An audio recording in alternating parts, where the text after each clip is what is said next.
E bem, como os irmãos estão vendo, o tema da mensagem que nós iremos considerar é tristes ou felizes.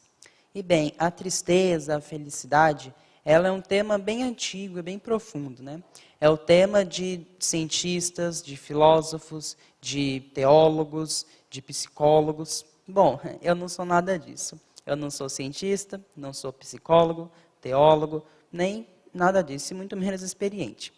Mas o que nós vamos ver essa noite não é a felicidade e a tristeza como o mundo vê, mas sim pelo panorama de Deus. Não no sentido de autoajuda, que não, você pode ser feliz, você deve ser feliz, seja feliz. Não. Nós vamos ver que Deus é a nossa felicidade, que Ele é a fonte única da nossa felicidade, que sem Ele nós somos pecadores, somos tristes, somos nada. Então é isso que nós vamos ver, Deus como a nossa felicidade. Relembrando o texto que nós lemos agora há pouco, né, para a nossa meditação, Filipenses 4:4. Regozijai-vos sempre no Senhor. Outra vez digo, regozijai-vos. E esse verso pode parecer um tanto confuso, né?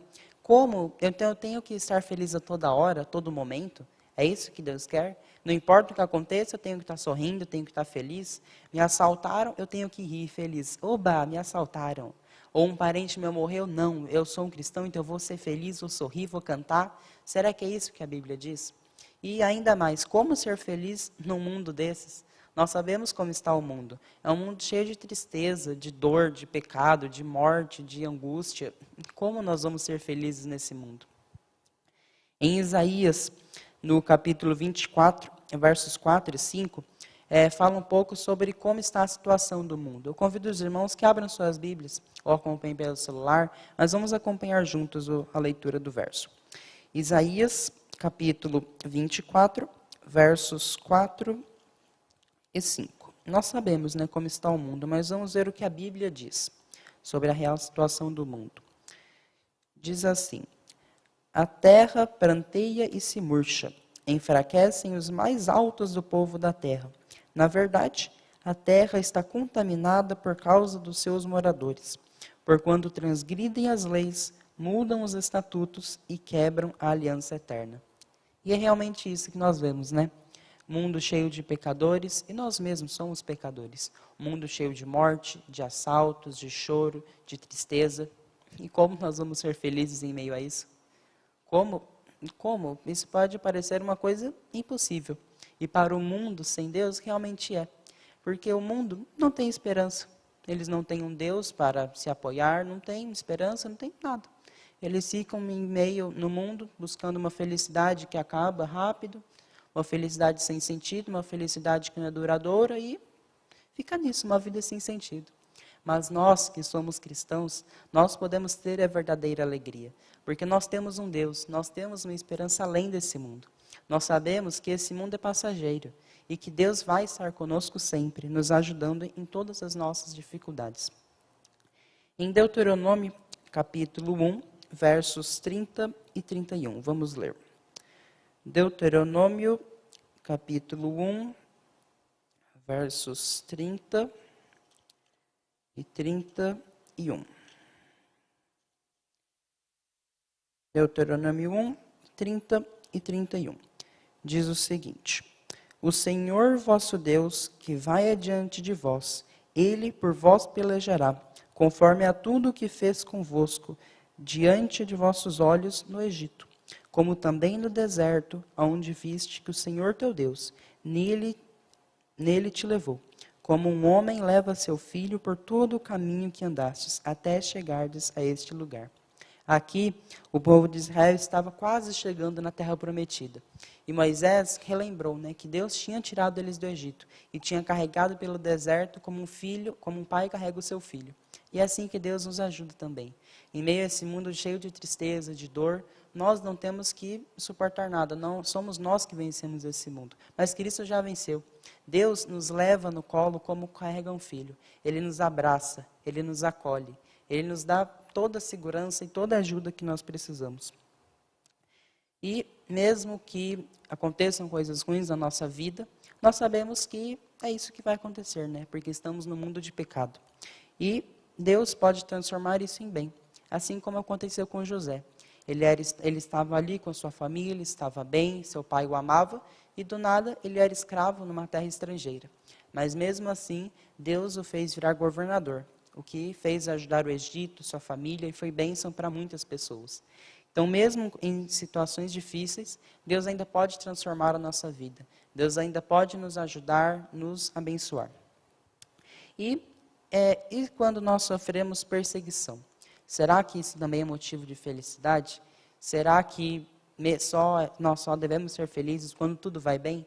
Quando nós temos um carro, temos um celular, temos uma casa, podemos vir aqui à igreja, podemos assistir pela internet, não temos preocupação nenhuma. Será que é só assim que nós devemos ser felizes?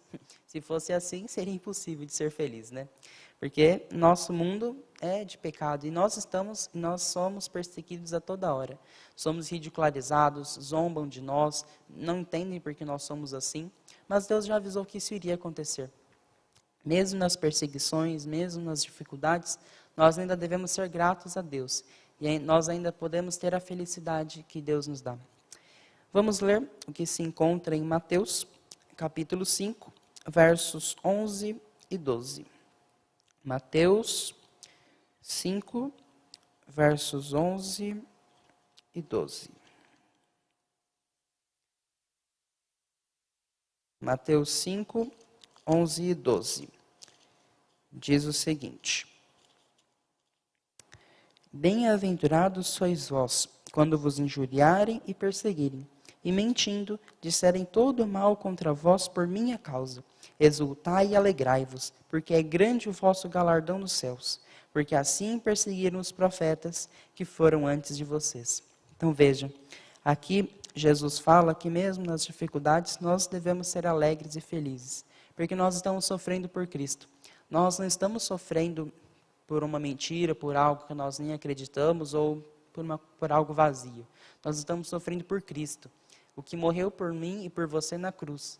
Não é uma coisa sem sentido, é algo que nós confiamos, é algo que nós temos toda a certeza.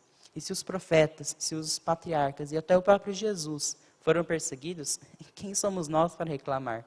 Quem somos nós para falar, não, Deus, eu não quero sofrer nada, eu quero ver uma vida boa, quero ver uma vida sem dificuldade, não quero ser perseguido, e só assim que eu vou crer no Senhor. Nós não podemos fazer isso.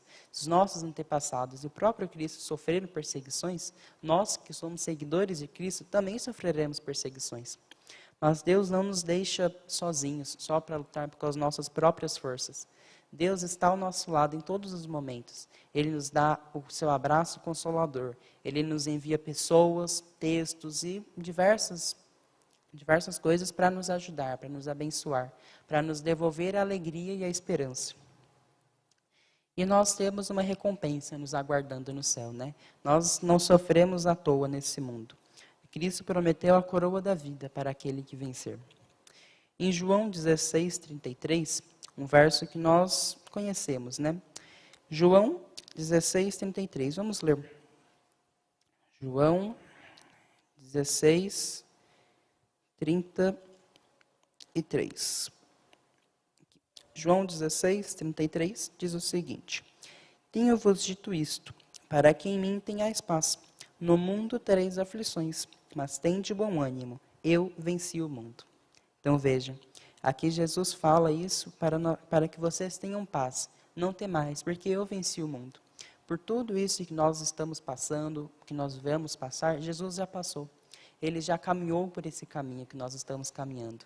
Ele já sofreu antes de nós, ele já morreu por mim e por você. Então, quem somos nós para temer? Se Deus está conosco, a quem temeremos? Em Atos, capítulo 16, 25, nós encontramos um episódio bem interessante. Vamos ver.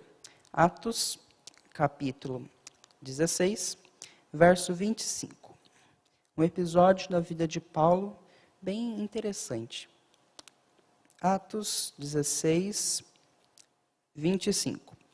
Diz o seguinte: E perto da meia-noite, Paulo e Silas oravam e cantavam hinos a Deus, e os outros presos os escutavam. Então, bem, imagine você agora, você está numa prisão com o seu companheiro. Açoitaram você, você está num chão frio, preso, machucado. Ali em volta de você, muitas pessoas chorando, gritando, xingando, ou até dormindo, né, porque era meia-noite. Mas você e seu companheiro ali, em vez de reclamar, em vez de dormir, em vez de xingar, de gritar, de falar, me solta, eu não fiz nada, eles estavam cantando. Isso é maravilhoso. Toda vez que eu ouço essa história, que eu vejo esse relato, eu me surpreendo com a fé de Paulo e Silas. Em meio à prisão, em meio às dificuldades, eles estavam cantando, eles estavam louvando a Deus, porque eles tinham a certeza de que aquilo que eles estavam fazendo era o certo. Essa era a certeza que estava no coração deles. E mesmo em meio ali à prisão, mesmo em meio às dificuldades, eles estavam felizes, eles estavam alegres. E é essa alegria, essa felicidade que nós podemos ter hoje. E uma coisa interessante, alegria e felicidade têm diferença.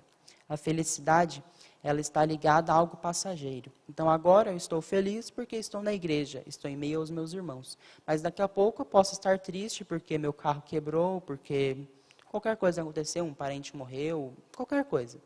Mas, outro momento, eu posso estar feliz de novo. Entende? É algo passageiro. Mas a alegria, ela é duradoura. Ela é para a vida inteira. Mesmo em momentos difíceis, mesmo em meio à tristeza, nós podemos ser alegres.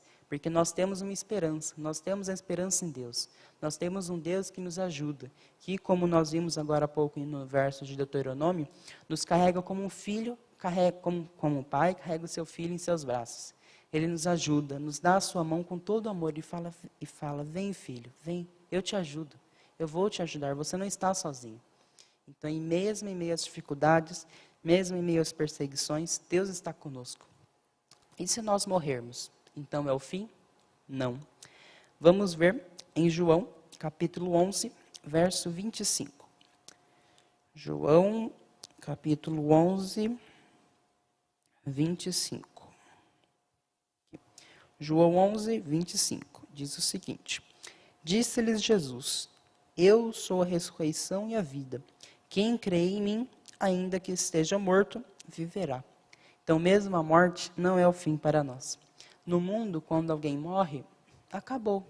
Eles não têm esperança de que vai ter um céu, vai ter ressurreição. Acabou. A pessoa querida morreu e nunca mais vai ver, nunca mais será vista. Alguns têm a crença de que vai reencarnar, de que vai ver no plano espiritual, mas, no geral, não tem esperança. A pessoa fica ali sofrendo porque nunca mais verá o ente querido. Mas nós temos essa esperança de que um dia haverá ressurreição, de que um dia Jesus voltará e vai nos buscar. Aqueles que morreram ressuscitarão e todos iremos juntos para o céu. Então, mesmo em meio às dificuldades, nós podemos ter a esperança, podemos ter a alegria em Cristo Jesus. Em 2 Timóteo, capítulo 4, versos 7 e 8, Paulo faz uma declaração perto do momento da morte dele. Vamos ler o que ele disse, perto do momento de sua morte. 2 Timóteo, capítulo 4, versos 7 e 6. 2 Timóteo, capítulo 4, versos 7 e 6. Isso, 7 e 8. 2 Timóteo, capítulo 4, versos 7 e 8. Diz o seguinte: Combati o bom combate, acabei a carreira, guardei a fé.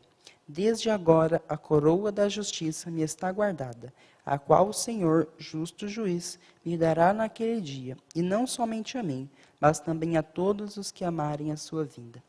Essa foi a declaração de um homem prestes a morrer. Ele não estava reclamando. Paulo já era um homem idoso, já tinha sofrido muitos açoites, já tinha sido preso várias vezes, sofrido perseguição, mas mesmo em poucos momentos antes de sua morte, ele fez essa declaração: eu combati um bom combate, eu servi ao meu Senhor, eu estou feliz, eu não me arrependo de nada do que eu fiz na minha vida, eu servi ao meu Senhor Jesus Cristo. Paulo disse, que para mim o viver é Cristo e o morrer é lucro. Então ele não tinha medo da morte, porque ele sabia que ele estava fazendo a missão dele, ele estava cumprindo aquilo que estava no coração dele. E ele tinha alegria, mesmo em meio a dificuldades, provações, prisões, açoites, ele era feliz, ele era alegre, porque ele estava cumprindo a missão que ele tinha. E o maior motivo de alegria que nós podemos ter é que Jesus morreu no nosso lugar. João 3,16, um verso que nós conhecemos muito bem, porque Deus amou o mundo de tal maneira que deu seu Filho unigênito, para que todo aquele que nele crê não pereça, mas tenha a vida eterna. Esse é o maior motivo de alegria que nós podemos ter, porque agora nós temos esperança. Antes de Jesus vir e morrer, éramos pecadores destinados à morte, não havia esperança. Mas depois de Jesus vir e morrer na cruz por mim e por você, agora há esperança. Agora nós podemos ser salvos. Agora existe a esperança de um novo céu, de uma nova terra, onde não haverá tristeza, não haverá mais choro, não haverá nada de ruim que nós temos nessa terra. E mesmo nessa terra, nós ainda podemos ser felizes por esse dom. No livro da Ellen White, The Oath Structure, do dia 13 de dezembro de 1894, ela disse o seguinte: a grandeza desse dom devia fornecer ao homem um tema de ação de graças e de louvor que perdurasse pelo tempo e eternidade. E alegria e gratidão também estão muito ligadas, né? Se você está feliz que Deus está ao seu lado, se você está feliz que Deus morreu por você, você também está grato. E a gratidão gera alegria também. Se você está grato, se você fica feliz por alguma coisa, entende? As duas coisas estão ligadas, gratidão e alegria. E é assim que nós devemos ser gratos a Deus, porque Ele já pagou o preço, Ele já morreu pelos meus e pelos seus pecados. Então não temos nada a temer. Ele nos carrega como um filho, como um pai carrega o seu filho. Então não temos o que temer. Deus está ao nosso lado em todos os momentos, em todas as dificuldades, em todas as provações. Deus é conosco. Se Deus está conosco, quem nós temeremos? E nós seremos felizes para sempre, né? Assim como eu falei agora há pouco. Nós temos essa esperança de que um dia Jesus voltará e que não haverá mais tristeza, não haverá mais morte, não haverá mais choro, não haverá nada disso que nós vemos aqui na terra. Nós nem lembraremos desse mundo de pecado. Será somente alegria eterna. Então, que nós possamos hoje viver pensando nessa esperança. Nós possamos orar. Estamos num culto de oração, né? Então, que nós possamos orar a Deus a cada dia. Que Ele nos dê essa força e que Ele nos ajude a confiar nele, porque nem isso nós temos.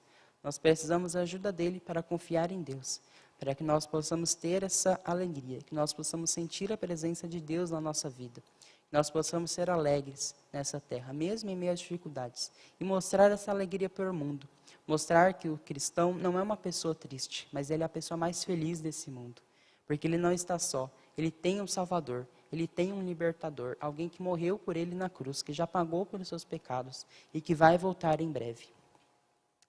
Para terminar, eu gostaria de ler no livro de Isaías, capítulo 25, verso 8. Acompanhem também, abram suas Bíblias. Em Isaías, capítulo 25, verso 8. Isaías 25, 8. Diz o seguinte: aniquilará a morte para sempre. E assim enxugará o Senhor Jeová as lágrimas de todos os rostos, e tirará o opróbrio do seu povo, e de toda a terra, porque o Senhor o disse. Então essa é a nossa esperança. Esse é o céu que nós aguardamos. Essa é a nossa esperança. É assim que nós devemos viver a cada dia, aguardando esse céu e orando a Deus para que Ele nos ajude, que Ele nos dê essa força e nos dê essa alegria. Amém.